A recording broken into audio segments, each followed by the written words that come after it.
So, you don't have time to mend your socks. And I get it, I'm like you. There's always something more important than mending your socks. Meanwhile, your socks are getting soggier, you find new holes, and they wear out more and faster.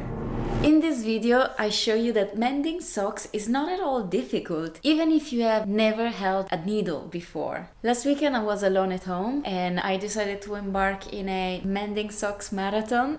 And so I collected all those instructions and recommendations and I packaged them into this video. So I selected these 3 socks with different types of wear and techniques to fix them. And we're gonna focus on these ones today. In my next video though, I cover another set of techniques. So stay tuned for that. Let's start with the sock with wear on the heel. We want to stretch the sock just like when we are wearing it. So to do that, I am using a darning mushroom, but if you don't have it, you can use a darning egg or the lid of a jar or even a bottle.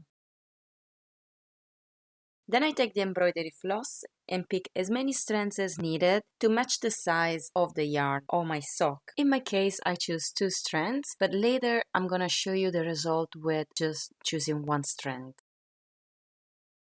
So I single thread the needle. What does this mean? That I leave one end shorter, the other one longer, and I do not tie a knot. If you watch carefully, you can identify 2 perpendicular directions in the socks fibers. You want to be sewing along those, making a box. I start with this direction and I sew a running stitch, grabbing a little bit of the fibers of the sock along the way. Let's say I want to stop here. I push the needle through and I pull the thread, taking care of leaving 1 inch or so of floss.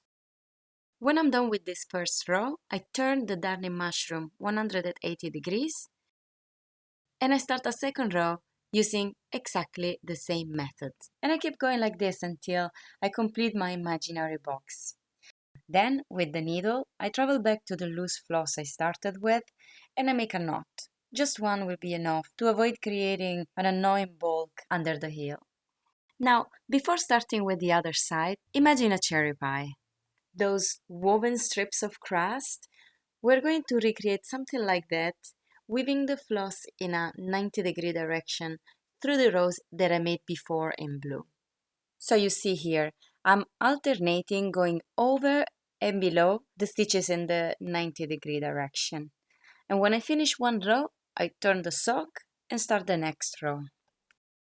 But take that just as a rule of thumb. You don't need to be precise here. This is not precision work. And I keep doing this just like on the other side. And when I'm done with my last row, I travel with the needle to the other loose end and I tie the knot. And my cherry pie is ready.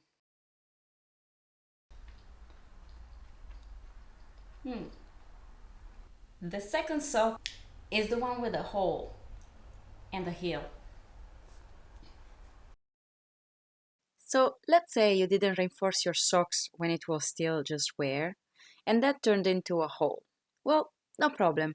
You can still use the same technique as I showed earlier, so darning, with just a little modification. Also in this case, you can use a darning mushrooms, like I do, a darning egg, or even the lid of a jar or a bottle.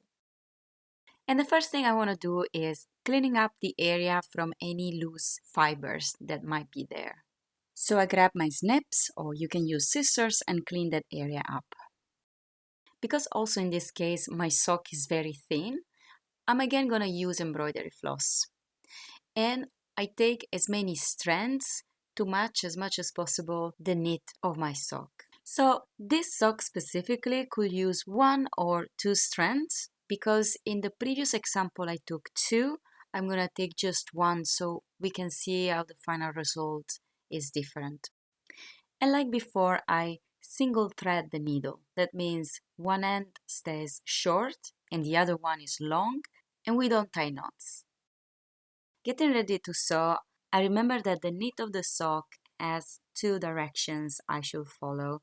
I pick one and start sewing running stitches along that direction. In this case, I show you an alternative to anchor the thread And that is, after the first stitch, I make a knot around that same stitch, like I'm doing here. And then I keep going, sewing running stitches line by line. Whenever I'm at the end of one line, I stop, I turn the sock 180 degrees, and I do the next line. And when I get to the point where there's no more sock to grab because of the hole, I simply continue stitching as close as possible to the hole, and then I skip the hole and grab the sock again on the other side of the hole. And here I want to be careful to not pull the floss too much, nor to leave it too loose, because I want to replicate the tension in the fabric of the sock.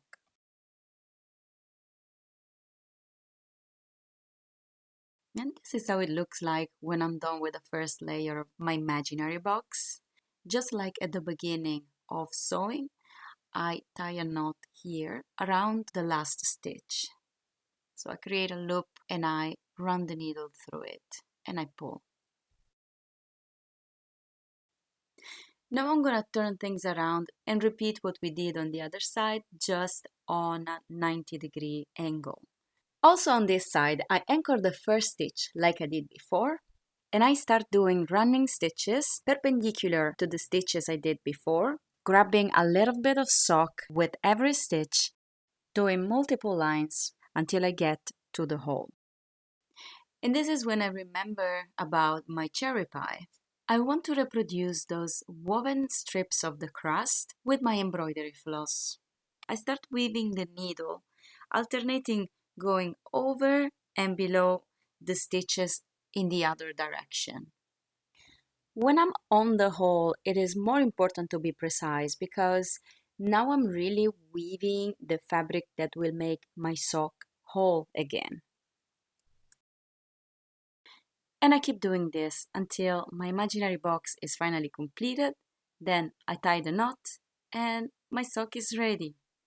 As you can see, the result with one strand of embroidery floss is a bit less dense than the other one, meaning you can see there's some space in between the perpendicular lines. But if you are not lazy like me, you can resolve this by making the lines closer together. The third sock is the one with the hole in the front. This is the easiest and the fastest of the repairs that a sock may need. All you need in this case is needle, regular thread, and scissors. Just so I can show you better, I am using yellow thread. Of course, you should use the same color as your sock. This time I double thread the needle. That means the two ends of the thread will meet and I tie a knot on them.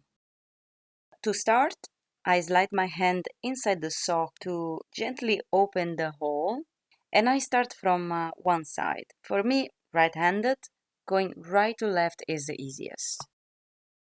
I start by anchoring the thread, so I do one stitch perpendicular to the direction of the cut, and then I thread the needle in that little loop next to the knot. Then I start stitching the hole. With the needle, I pick the border of the hole from the outside, I run through it, and I pick the other border from the inside. When I go out, I go in again on the same border, and I pick the other border from the inside, and so on. Doing this, I don't want to pull the thread too much because otherwise it will start bulking up. And I really want to avoid that to avoid any feeling when I wear the sock. I get to the other side of the hole and I do what I did at the beginning. So anchor the stitch by running a last stitch and then threading the needle in a little loop that I leave outside, and then I pull. I cut the notches, and by stretching a little bit the sock, the stitches should become uniform. On the other side, I did the same with a blue needle, so matching the sock's color. And you can see here, it looks a lot nicer. You can barely see anything. Well, A question that I got on Instagram was, don't you feel something different under the heel, and isn't that annoying? Well, my partner, the owner of all these socks, has already tried a full day and he cannot feel anything in both cases, not even the knots. So, up to you, you should try. Alright, if this video didn't provide you with a solution for your socks, then stay tuned for my next video where maybe I can give you the trick. And thank you so much for staying till the end. I truly appreciate it. And to the next time, bye!